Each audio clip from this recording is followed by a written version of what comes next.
I want to start this video off by saying this is for people who are obsessed with the meta and play by that rather than just getting characters you love. This is for people who play the gacha solely to get cards to fill their team slots and don't care about characters as long as they have the strongest team. I think any card can work for your team if you put in the work, and this is to help you better understand the card and put it in the right team for both you and that card. If you're watching this, I'm assuming you're already well versed in meta and gameplay, so I'm not going to explain basic gameplay stuff. If you're new and don't know mechanics yet, I have videos on that to fill in some gaps. Sebek is an SSR defense unit. His max HP is 13,174, and his max attack is 5,478. His HP is way above average when looking at both all cards and then just SSRs on their own. His attack is much lower because of this, but honestly, it's not terrible.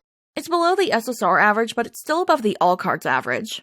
His spell 1 is Forest Strike. His spell 2 is Water Shot 2 and later Aqua Wave 2 after some building, and his spell 3 is Void Shot 2. For skills, he's got Evasion and Power Drain, but he has Evasion twice. On spell 1 at level 1, he's got a minor Evasion to caster for 1 turn.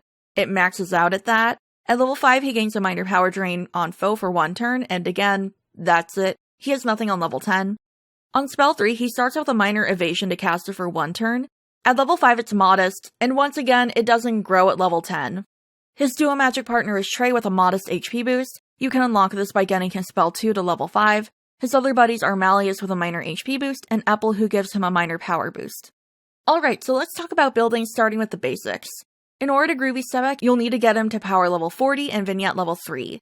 Grooving doesn't use up any Thou marks, but it will cost 5 lightning candy. As for uncapping, he'll need 0 to 12 SSR awakening perfumes. Each uncap costs 3 perfumes, so the more copies you get, the less perfume you'll be using. Now we got spells. For spell 1, he'll need 351 Flora notepads, 253 textbooks, 111 grimoires, and 380,000 Thou marks.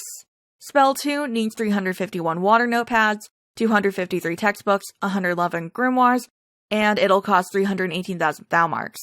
And finally, spell 3 needs 351 void notepads, 253 void textbooks, 111 void grimoires, and it'll cost 318,000 Thou marks.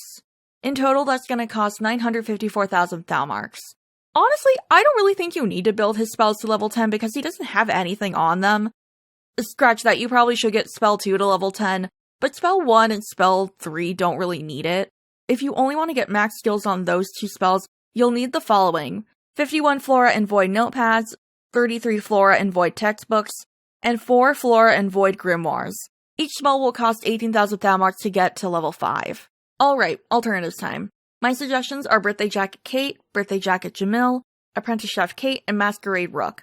Jacket Kate is technically our spell match option, but he also does have evasion, so it's more of a best of both worlds situation. He doesn't have it twice like Sebi, but still, I think having it at all is great. Kate's buddies and other skills are different, as is his type, but still, a fantastic alternative. Jamil has evasion, power drain, and void shot 2. Like, Jamil even has a water spell 1 and flora spell 2. He's attack, not defense, and his buddies aren't shared, like, at all. If you want Sebek for his skills, this Jamil would be a good option for you. Or hell, if you pull Sebek and you already have this Jamil, they might make good teammates.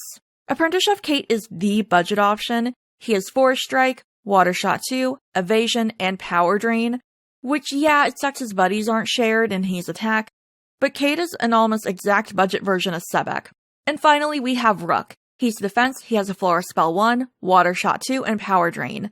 No rares have evasion, so if that's your main reason for pulling, you'll need to go with Kate over Rook. But if you just want those elements in a defense unit, Rook will do in a pinch. When it comes to teams, I think Sebek would be best in fights where you're going up against an enemy that either has more HP than you, hits stronger than you, or overall you're just having a hard time with. Evasion, although I don't think you can really predict when it will happen, will help you keep your HP since you can't lose HP if you don't get hit. No, but like, yeah, I think that it would probably be the best place for him. I think other than that, going against water enemies would also be good for him, or fire units if you switch spells 2 and 3. The Void lets him be a little more versatile. Thank you everyone for watching, and a very special thank you to my channel members and Twitch subs. Your support helps me to continue to make these videos. If you'd like early access to my videos, consider becoming a channel member. Patrons and Ko-fi members can get my scripts early before I record them. I livestream over on Twitch every Tuesday, Thursday, and Sunday. Thanks again guys, and I'll see y'all later.